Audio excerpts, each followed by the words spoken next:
కలలో పరమాత్మ దర్శనం జరిగితే అది కేవలం స్వప్న దర్శనం అని భావించాలా, లేకపోతే దైవ దర్శనం జరిగిందని అనుకోవచ్చా? కలలో మనకి రకరకాల దర్శనాలు అవుతూ ఉంటాయి. ఒక్కొక్కసారి అదృష్టవంతులకి దేవుడు కూడా కనపడుతుంటాడు. దేవుడు మనుష్యుడి యొక్క రూపాన్ని ధరించి కనపడుతూ ఉంటారు.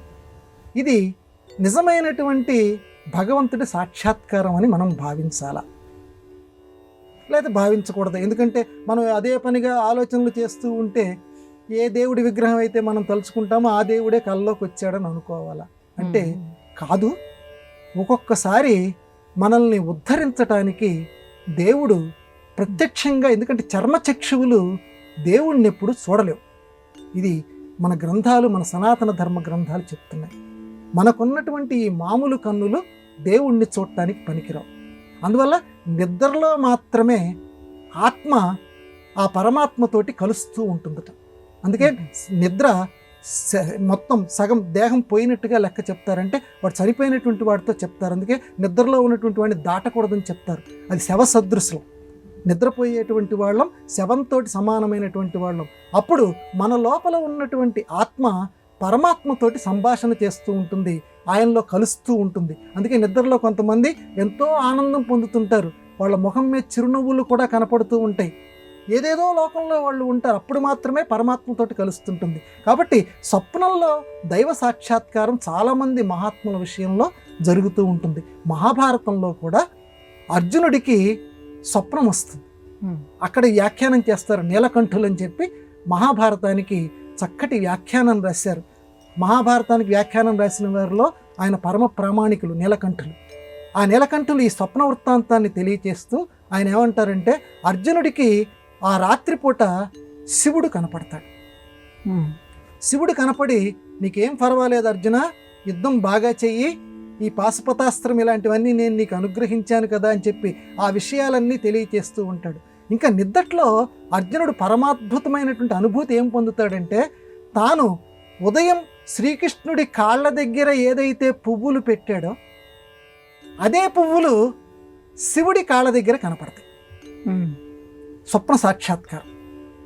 నిద్ర నుంచి మేల్కొని ఆ స్వప్నం నుంచి బయటకు వచ్చిన తర్వాత అర్జునుడు చాలా ఆశ్చర్యానికి గురవుతాడు.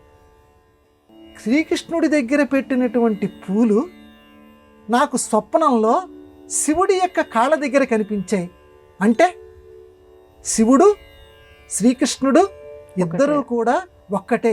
ఆ శివుడే నా కళ్ళ ముందు నా బావ కింద, ఒక మామూలు మానవ రూపం ధరించిన వాడి కింద తిరుగుతున్నాడు. ఇటువంటి కృష్ణుడిని ఒక్క నిమిషం బాధపడిపోతాడు. ఎందుకంటే రథం నడిపేటప్పుడమ్మా నిజంగా మహాభారతం చదువుతుంటే మనకు చాలా బాధ కలుగుతుంటుంది. ఎంత జగద్గురు అనుకుంటామే శ్రీకృష్ణుడిని, ఆయన సారథి కింద కూర్చొని ఉంటాడు, రథిక అర్జునుడు ఉంటాడు. ఒక్కొక్కసారి రథం అటువైపు తిప్పు, ఇటువైపు తిప్పు అని అంటూ అర్జునుడు చేతిలో ధనస్సు పట్టుకున్నాడు కదా, కాళ్ళతోటి డొక్కల్లో తంతాడమ్మా. ప్రత్యక్షంగా వ్యాస భగవానుడు రాశాడు. కాళ్ళతోటి ఇలా శ్రీకృష్ణుడి యొక్క డొక్కల్లో ఇలాగా ఇటు తిప్పు, ఇటు తిప్పు, ఏం చెప్తే వినిపించుకోవేంటి, రథాన్ని ఇటువైపు తిప్పు, గుర్రాలను ఇటువైపు తిప్పు అని డొక్కల్లో ఇలా తంతాడు. అది బాధపడతాడు అర్జునుడు. ఇటువంటి వాడిన నేను పెట్టిన శివుడి దగ్గర, కృష్ణుడి దగ్గర పెట్టిన పూలు శివుడి దగ్గర కనిపిస్తున్నాయి, శివస్వరూపుడైనా దైవస్వరూపుడైనా ఇటువంటి వాడినా నేను యుద్ధంలో, ఎందుకంటే అప్పుడు గత్యంతరం లేదు, శత్రువులు ముంచుకొని వస్తూ ఉంటే సూచనలు చేస్తూ ఉండాలి, రథి చెప్పినటువంటి మాట సారథి వినాలి, అందువల్ల కాళ్ళను ఉపయోగించాలి. ఇటువంటి వాడినా నేను ఇలా చేస్తున్నాను, నన్ను క్షమించమని శ్రీకృష్ణుడి కాళ్ళ మీద పడితే, ఏం పర్వాలేదు బావా, నేను కావాలని చెప్పే ఈ బాధ్యత నేను తీసుకున్నానని సముదాయిస్తాడు. కాబట్టి మొత్తం మీద మనం చెప్పుకోవాల్సింది ఏంటంటే, స్వప్నాల్లో 100కి 90% మహాత్ములకి మాత్రం దైవ సాక్షాత్కారం జరుగుతూ ఉంటుంది. దైవం కల్లోనే కనపడుతూ ఉంటాడు. ఆధునిక కాలంలో కూడా శ్రీకృష్ణుడు దేవరాయలకి కూడా ఆముక్తమాల్యద అనే కావ్యం రాయటానికి మహావిష్ణువు కల్లో కనపడతాడు. ఈ రకంగా చాలామంది దైవ సాక్షాత్కారం అనేది కళల్లో జరుగుతూ ఉంటుంది. ఇది తిరుగులేని వాస్తవం.